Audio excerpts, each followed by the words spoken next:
بسم الله الرحمن الرحيم ياسين والقرآن الحكيم إنك لمن المرسلين على صراط مستقيم تنزيل العزيز الرحيم لتنذر قوما ما أنذر آباؤهم فهم غافلون لقد حق القول على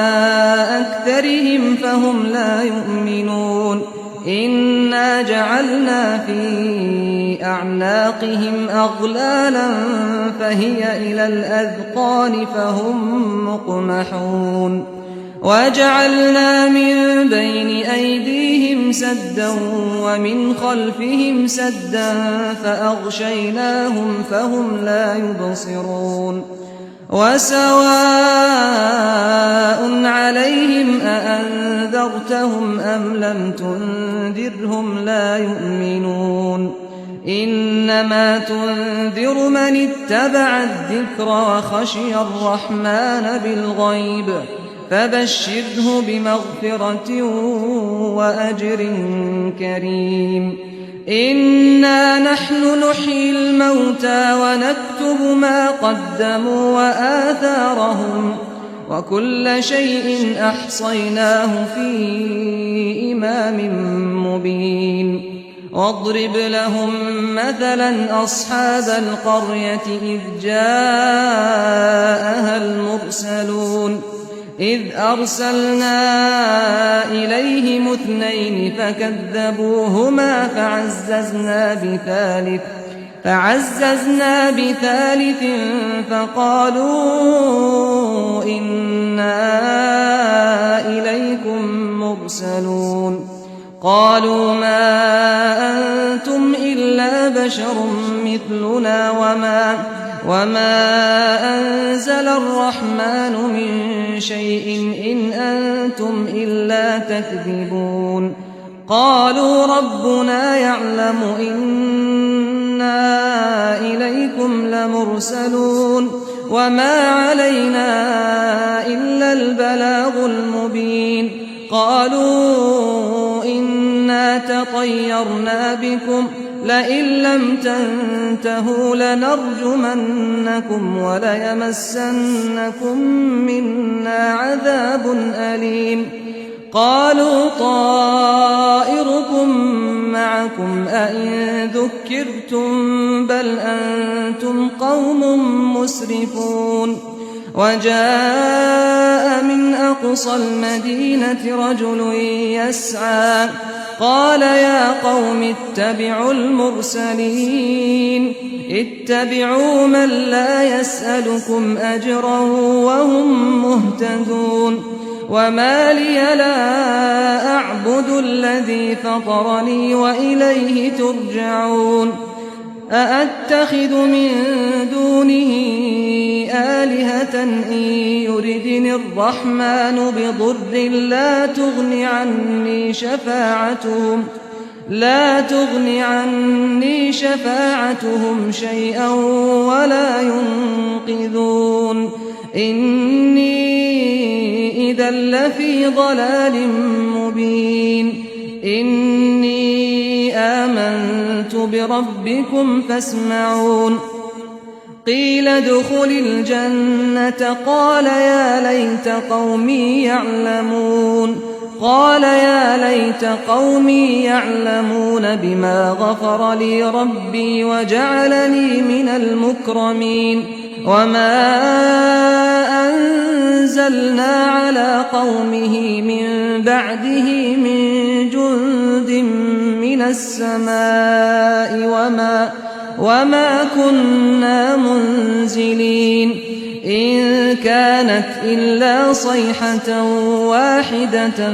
فإذا هم خامدون يا حسرة على العباد ما يأتيهم من رسول إلا كانوا به يستهزئون ألم يروا كم أهلكنا قبلهم من القرون أنهم إنهم إليهم لا يرجعون وإن كل لما جميع لدينا محضرون وآية لهم الأرض الميتة أحييناها وأخرجنا منها حبا فمنه يأكلون وجعلنا فيها جنات من نخيل وأعناب وفجرنا فيها من العيون ليأكلوا من ثمره وما عملته أيديهم أفلا يشكرون سبحان الذي خلق الأزواج كلها مما تنبت الأرض ومن أنفسهم ومما لا يعلمون وآية لهم الليل نسلخ منه النهار فإذا هم مظلمون والشمس تجري لمستقر لها ذلك تقدير العزيز العليم والقمر قدرناه منازل حتى عاد كالعرجون القديم لا الشمس ينبغي لها أن تدرك القمر ولا الليل سابق النهار وكل في فلك يسبحون وآية لهم أنا حملنا ذريتهم في الفلك المشحون وخلقنا لهم من مثله ما يركبون وإن نشأ نغرقهم فلا صريخ لهم ولا هم ينقذون إلا رحمة منا ومتاعا إلى حين وإذا قيل لهم اتقوا ما بين أيديكم وما خلفكم لعلكم ترحمون وما تأتيهم من آية من آيات ربهم إلا كانوا عنها معرضين وإذا قيل لهم أنفقوا مما رزقكم الله قال الذين كفروا للذين آمنوا أنطعم من لو يشاء الله أطعمه إن أنتم إلا في ضلال مبين ويقولون متى هذا الوعد إن كنتم صادقين ما ينظرون إلا صيحة واحدة تأخذهم وهم يخصمون فلا يستطيعون توصية ولا إلى أهلهم يرجعون ونفخ في الصور فإذا هم من الأجداث إلى ربهم ينسلون قالوا يا ويلنا من بعثنا من مرقدنا هذا ما وعد الرحمن وصدق المرسلون إن كانت إلا صيحة واحدة فإذا هم جميع لدينا محضرون فاليوم لا تظلم نفس شيئا ولا تجزون إلا ما كنتم تعملون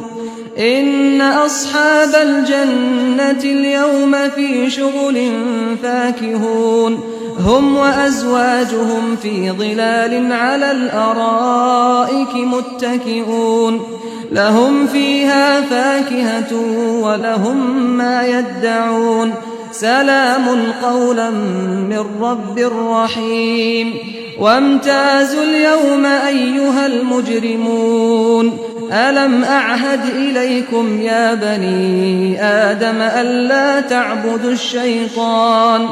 إنه لكم عدو مبين وأن اعبدوني هذا صراط مستقيم ولقد أضل منكم جبلا كثيرا أفلم تكونوا تعقلون هذه جهنم التي كنتم توعدون اصلوها اليوم بما كنتم تكفرون اليوم نختم على أفواههم وتكلمنا أيديهم وتشهد أرجلهم بما كانوا يكسبون ولو نشاء لطمسنا على أعينهم فاستبقوا الصراط فأنى يبصرون ولو نشاء لمسخناهم على مكانتهم فما استطاعوا مضيا ولا يرجعون ومن نعمره ننكسه في الخلق أفلا يعقلون وما علمناه الشعر وما ينبغي له إن هو إلا ذكر وقرآن مبين لينذر من كان حيا ويحق القول على الكافرين أولم يروا أنا خلقنا لهم مما عملت أيدينا أنعاما فهم لها مالكون وذللناها لهم فمنها ركوبهم ومنها يأكلون ولهم فيها منافع ومشارب أفلا يشكرون واتخذوا من دون الله آلهة لعلهم ينصرون لا يستطيعون نصرهم وهم لهم جند محضرون فلا يحزنك قولهم إنا نعلم ما يسرون وما يعلنون أولم ير الإنسان أنا خلقناه من نطفة فإذا هو خصيم مبين وضرب لنا مثلا ونسي خلقه قال من يحيي العظام وهي رميم قل يحييها الذي أنشأها أول مرة وهو بكل خلق عليم الذي جعل لكم من الشجر الأخضر نارا فإذا أنتم منه توقدون أوليس الذي خلق السماوات والأرض بقادر على أن يخلق مثلهم بلى وهو الخلاق العليم إنما أمره إذا أراد شيئا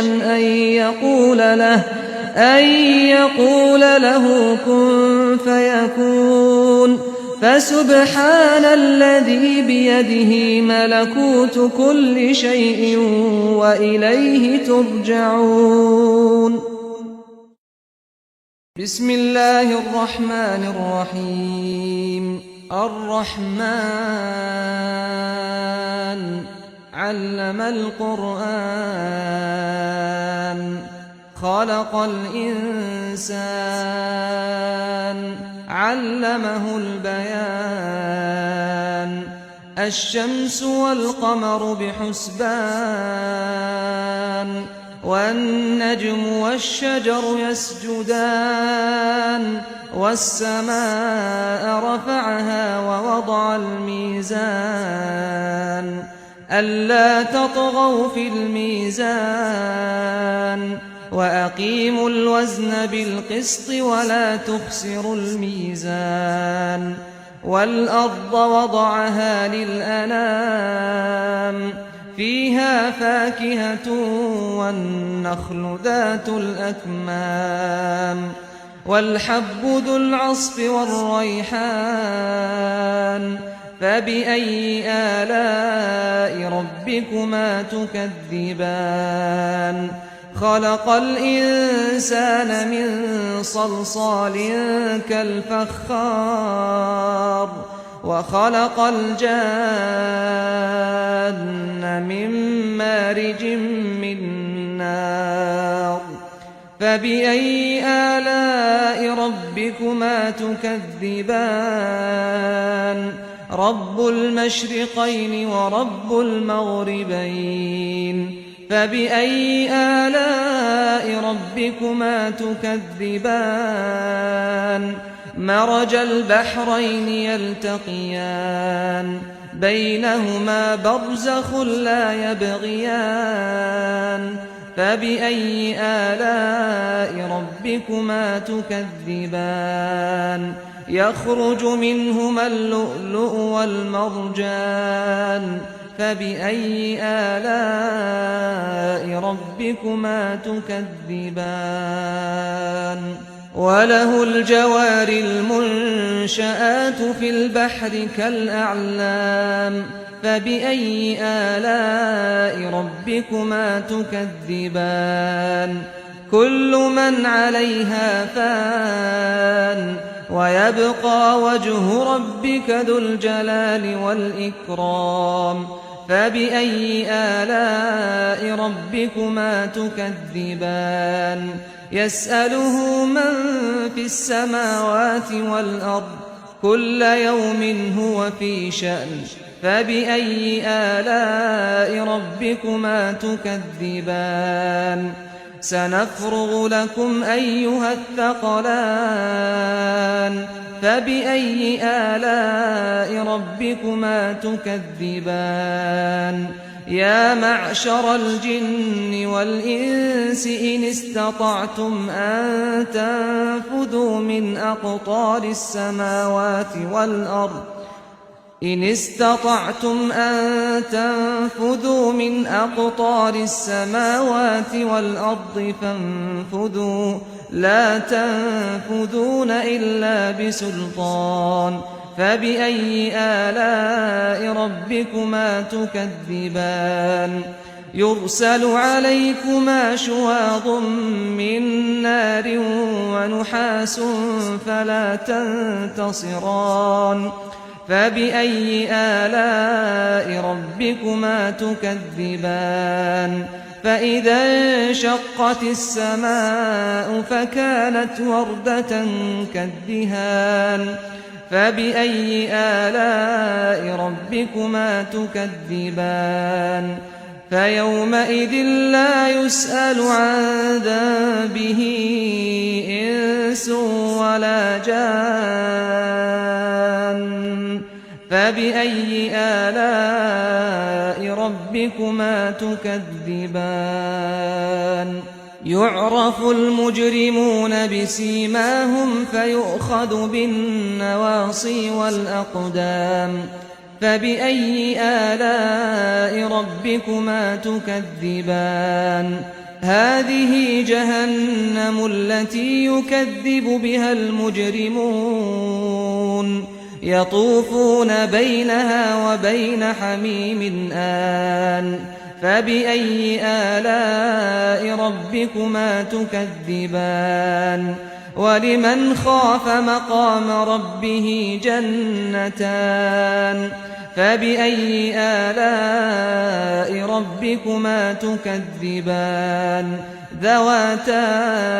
أفنان فبأي آلاء ربكما تكذبان فيهما عينان تجريان فبأي آلاء ربكما تكذبان فيهما من كل فاكهة زوجان فبأي آلاء ربكما تكذبان متكئين على فرش بطائنها من استبرق وجنى الجنتين دان فبأي آلاء ربكما تكذبان فيهن قاصرات الطرف لم يطمثهن إنس قبلهم ولا جان فبأي آلاء ربكما تكذبان كأنهن الياقوت والمرجان فبأي آلاء ربكما تكذبان هل جزاء الإحسان إلا الإحسان فبأي آلاء ربكما تكذبان ومن دونهما جنتان فبأي آلاء ربكما تكذبان مدهامتان فبأي آلاء ربكما تكذبان فيهما عينان نضاختان فبأي آلاء ربكما تكذبان فيهما فاكهة ونخل ورمان فبأي آلاء ربكما تكذبان فيهن خيرات حسان فبأي آلاء ربكما تكذبان حور مقصورات في الخيام فبأي آلاء ربكما تكذبان لم يطمثهن إنس قبلهم ولا جان فبأي آلاء ربكما تكذبان متكئين على رفرف خضر وعبقري حسان فبأي آلاء ربكما تكذبان تبارك اسم ربك ذي الجلال والإكرام بسم الله الرحمن الرحيم إذا وقعت الواقعة ليس لوقعتها كاذبة خافضة رافعة إذا رجت الأرض رجا وبست الجبال بسا فكانت هباء منبثا وكنتم أزواجا ثلاثة فأصحاب الميمنة ما أصحاب الميمنة وأصحاب المشأمة ما أصحاب المشأمة والسابقون السابقون أولئك المقربون في جنات النعيم ثلة من الأولين وقليل من الآخرين على سرر موضونة متكئين عليها متقابلين يطوف عليهم ولدان مخلدون بأكواب وأباريق وكأس من معين لا يصدعون عنها ولا ينزفون وفاكهة مما يتخيرون ولحم طير مما يشتهون وحور عين كأمثال اللؤلؤ المكنون جزاء بما كانوا يعملون لا يسمعون فيها لغوا ولا تأثيما إلا قيلا سلاما سلاما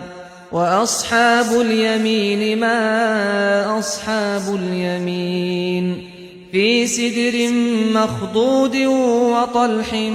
منضود وظل ممدود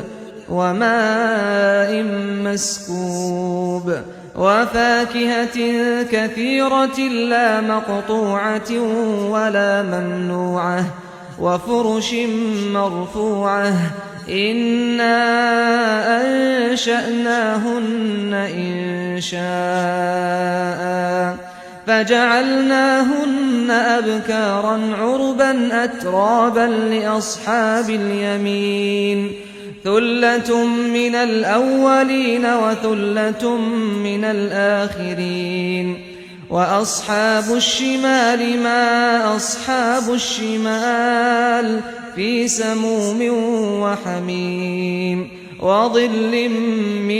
يحموم لا بارد ولا كريم إنهم كانوا قبل ذلك مترفين وكانوا يصرون على الحنث العظيم وكانوا يقولون أئذا متنا وكنا ترابا وعظاما أئنا لمبعوثون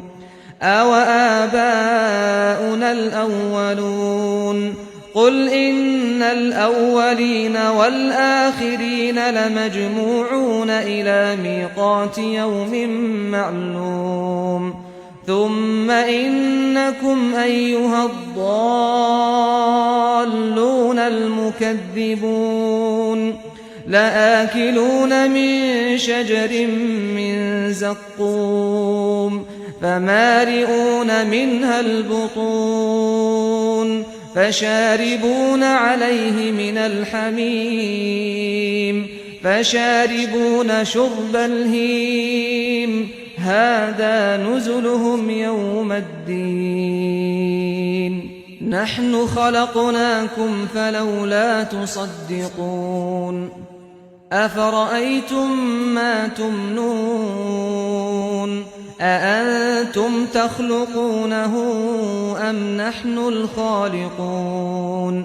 نحن قدرنا بينكم الموت وما نحن بمسبوقين على أن نبدل أمثالكم وننشئكم فيما لا تعلمون ولقد علمتم النشأة الأولى فلولا تذكرون أفرأيتم ما تحرثون أأنتم تزرعونه أم نحن الزارعون لو نشاء لجعلناه حطاما فظلتم تفكهون إنا لمغرمون بل نحن محرومون أفرأيتم الماء الذي تشربون أأنتم أنزلتموه من المزن أم نحن المنزلون لو نشاء جعلناه أجاجا فلولا تشكرون أفرأيتم النار التي تورون أأنتم أنشأتم شجرتها أم نحن المنشئون نحن جعلناها تذكرة ومتاعا للمقوين فسبح باسم ربك العظيم فلا أقسم بمواقع النجوم وإنه لقسم لو تعلمون عظيم إنه لقرآن كريم في كتاب مكنون لا يمسه إلا المطهرون تنزيل من رب العالمين أفبهذا الحديث أنتم مدهنون وتجعلون رزقكم أنكم تكذبون فلولا إذا بلغت الحلقوم وأنتم حينئذ تنظرون ونحن أقرب إليه منكم ولكن لا تبصرون فلولا إن كنتم غير مدينين ترجعونها إن كنتم صادقين فأما إن كان من المقربين فروح وريحان وجنة نعيم وأما إن كان من أصحاب اليمين فسلام لك من أصحاب اليمين وأما إن كان من المكذبين الضالين فنزل من حميم وتصلية جحيم إن هذا لهو حق اليقين فسبح باسم ربك العظيم. بسم الله الرحمن الرحيم. تبارك الذي بيده الملك وهو على كل شيء قدير الذي خلق الموت والحياة ليبلوكم أيكم أحسن عملا وهو العزيز الغفور الذي خلق 7 سماوات طباقا ما ترى في خلق الرحمن من تفاوت فارجع البصر هل ترى من فطور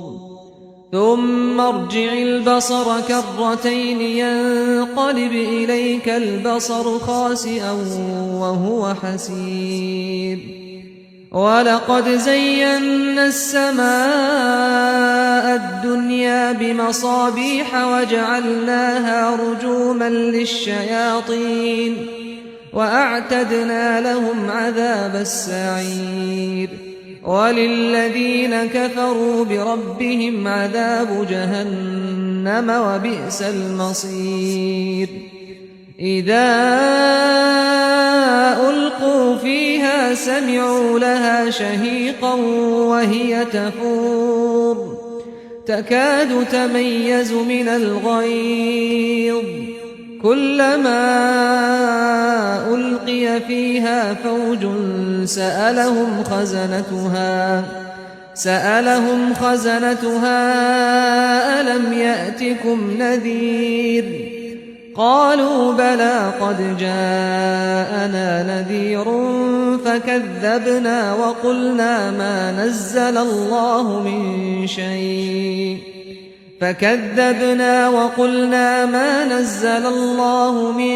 شيء إن أنتم إلا في ضلال كبير وقالوا لو كنا نسمع أو نعقل ما كنا في أصحاب السعير فاعترفوا بذنبهم فسحقا لأصحاب السعير إن الذين يخشون ربهم بالغيب لهم مغفرة وأجر كبير وأسروا قولكم أو اجهروا به إنه عليم بذات الصدور ألا يعلم من خلق وهو اللطيف الخبير هو الذي جعل لكم الأرض ذلولا فامشوا في مناكبها وكلوا من رزقه وإليه النشور أأمنتم من في السماء أن يخسف بكم الأرض فإذا هي تمور أم أمنتم من في السماء أن يرسل عليكم حاصبا فستعلمون كيف نذير ولقد كذب الذين من قبلهم فكيف كان نكير أولم يروا إلى الطير فوقهم صافات ويقبضن ما يمسكهن إلا الرحمن إنه بكل شيء بصير أمن هذا الذي هو جند لكم ينصركم من دون الرحمن إن الكافرون إلا في غرور أمن هذا الذي يرزقكم إن أمسك رزقه بل لجوا في عتو ونفور أفمن يمشي مكبا على وجهه أهدى أمن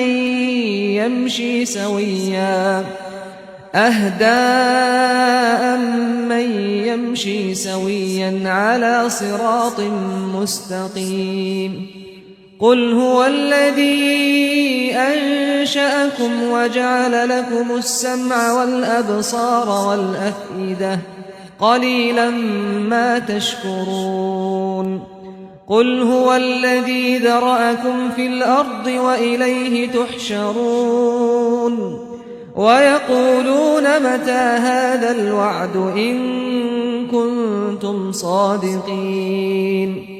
قل إنما العلم عند الله وإنما أنا نذير مبين فلما رأوه زلفة سيئت وجوه الذين كفروا وقيل هذا الذي كنتم به تدعون قل أرأيتم إن أهلكني الله ومن معي أو رحمنا فمن يجير الكافرين من عذاب أليم قل هو الرحمن آمنا به وعليه توكلنا فستعلمون من هو في ضلال مبين قل أرأيتم إن أصبح ماؤكم غورا فمن